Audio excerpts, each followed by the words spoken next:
Hello everyone, welcome to Ansar G K study.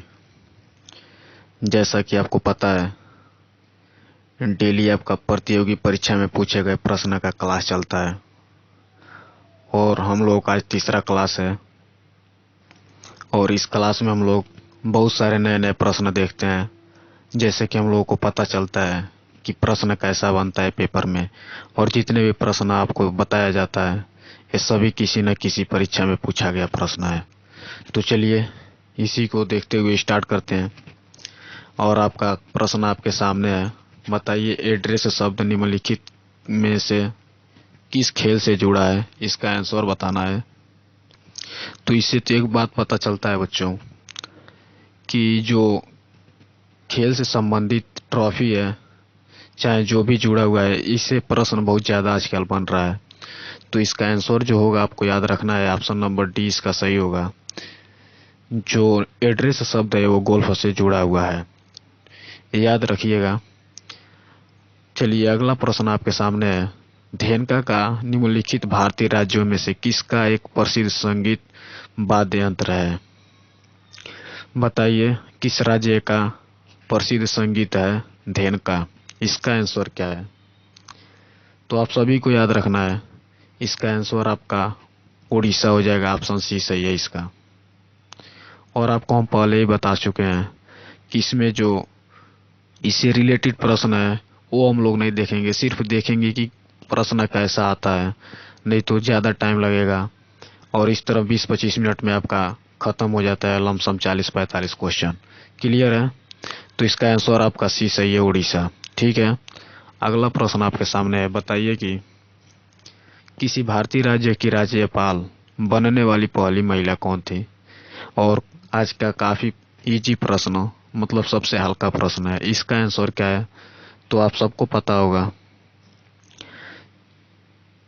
Bharat की पहली महिला राज्यपाल सरोजिनी नायडू थी और ये उत्तर प्रदेश में बनी थी, ये भी आपको याद रखना है। और विजया लक्ष्मी पंडित, संयुक्त राष्ट्र सभा में पहली महिला अध्यक्ष कौन थी? तो थी विजया लक्ष्मी पंडित। क्लियर? अगला प्रश्न आपके सामने है। बताइए, इसमें पूछ रहा है कि कंप्यूटर में डाटा की सबसे छोटी इकाई है। बताइए कंप्यूटर में डाटा की सबसे छोटी इकाई क्या होती है? इसका आंसर आपका ये सही है। बिट जो है एक कंप्यूटर में डाटा की सबसे छोटी इकाई है। क्लियर? अगला प्रश्न आपके सामने है। अर्थशास्त्रियों के लिए डैश का अर्थ है किसी उत्पाद या सेवा की वह मात्रा जिससे लोग खरीदने के लिए तैयार और समक्ष दोनों हैं। तो इसका आंसर क्या है? बताइए क्या होगा इसका आंसर? तो क्या होता है? अर्थशास्त्रियों के लिए मांग का अर्थ है, तो इसका ऑप्शन क्या है? डी सही है। मांग का अर्थ है किसी उत्पाद या सेवा की वह मात्रा जिससे लोग खरीदने के लिए तैयार और समक्ष दोनों हैं। ठीक है, ये अर्थशास्त्र का बहुत फेवरेट क्वेश्चन है जो परीक्षा में बार बार पूछा जाता है। अगला प्रश्न आपके सामने है कि गेटवे ऑफ इंडिया को निम्नलिखित में से किसने डिजाइन किया? इसका आंसर क्या है? बताइए। तो बच्चों इसका आंसर आप सबको पता होगा। जॉर्ज बीटेट जो है वो गेटवे ऑफ इंडिया का डिजाइन किया था। ऑप्शन इसका ये सही है। और एडवर्ड लुटियंस कौन है? तो ये कौन है बच्चों? जो राष्ट्रपति भवन है उसका डिजाइनकार कौन है? तो एडवर्ड लुटियंस। ये भी आप याद रखिएगा। चलिए अगला प्रश्न आपके सामने है। बताइए कि वर्ष 1854 में भारत की पहली कपास मिल की स्थापना कताई मिल के रूप में डैश की गई थी? किस शहर में बताइए की गई थी? तो इसका आंसर क्या है? और बहुत महत्वपूर्ण प्रश्न है, तो इसका आंसर आपको याद रखना है। इसका आंसर आपका मुंबई सही है। 1854 में भारत की पहली कपास मिल की स्थापना मुंबई में की गई थी। ठीक है, क्लियर?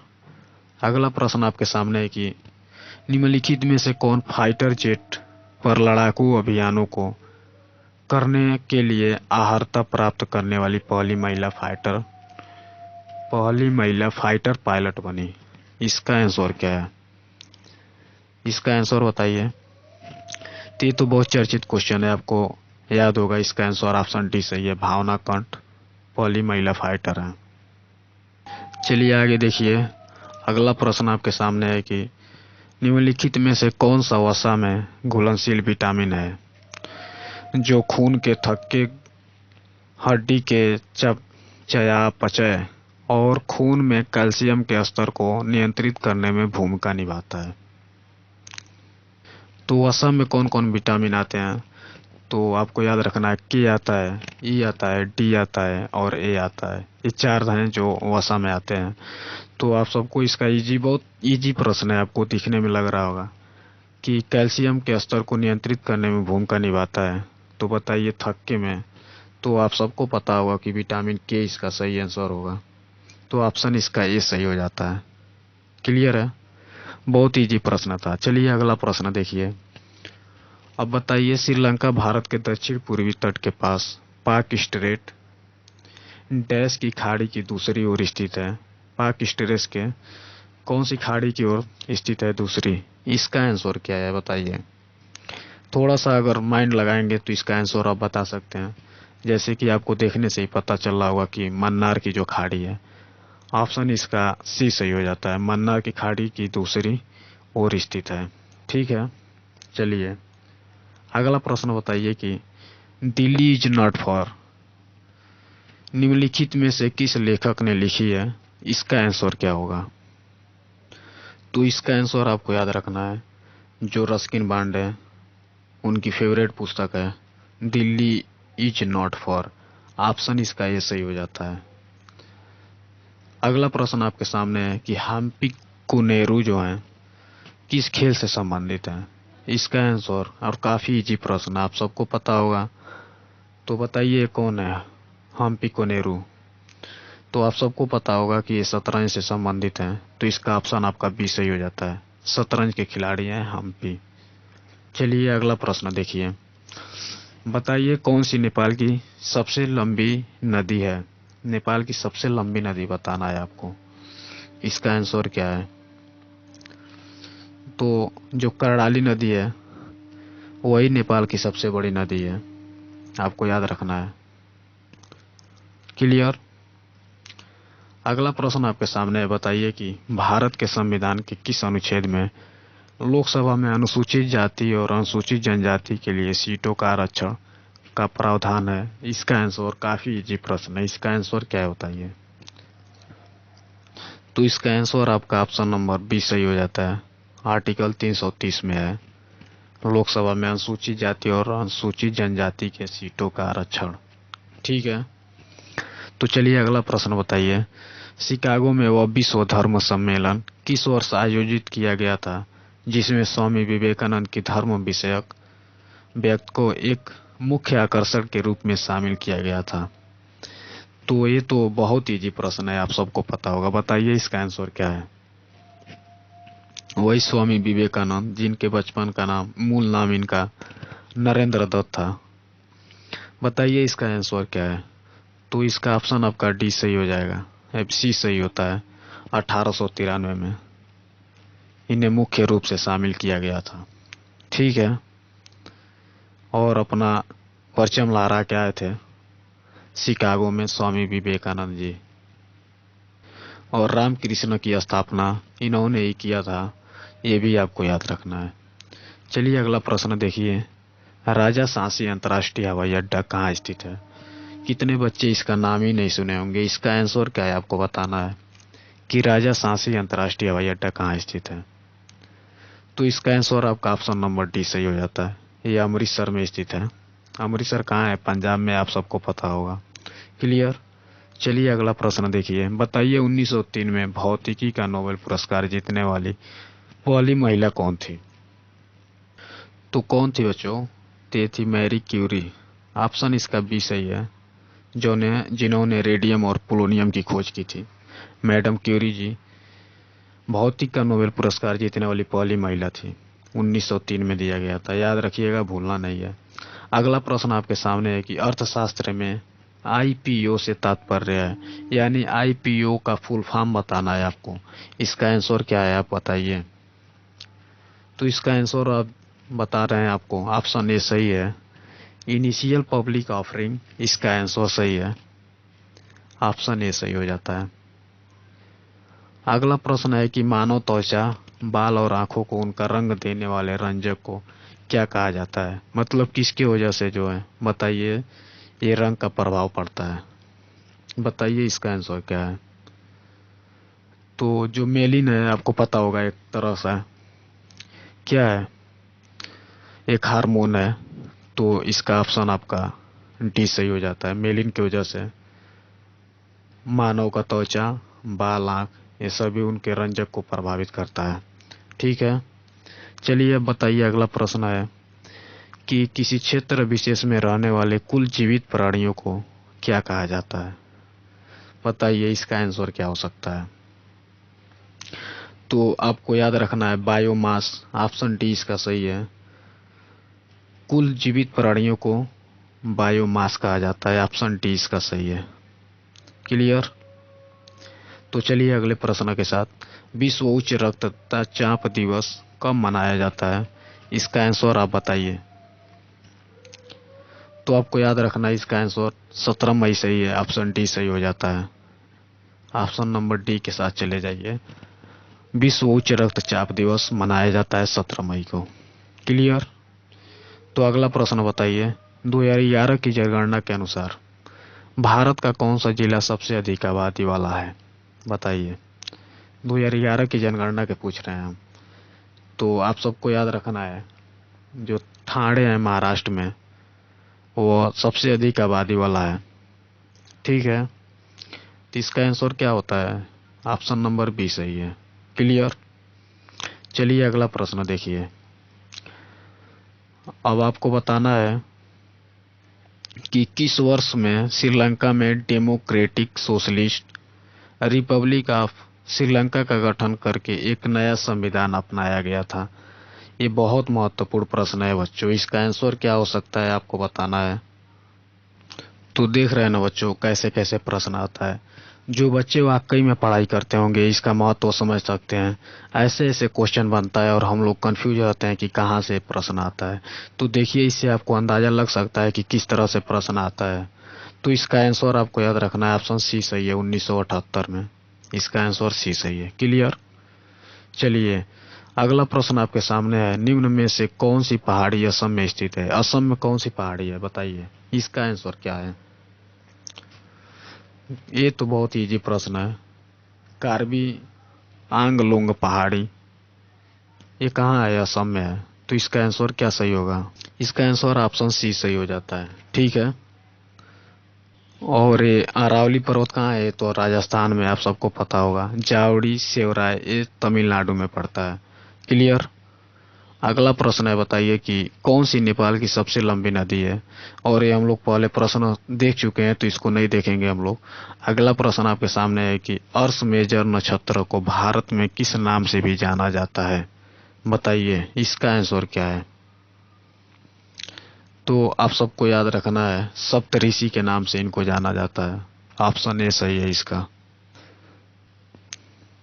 चलिए अगला प्रश्न देखिए, बताइए कि किस सिख गुरु ने सिख धर्म के पवित्र ग्रंथ आदि ग्रंथ को संकलित किया था, इसका आंसर क्या है बताइए आप।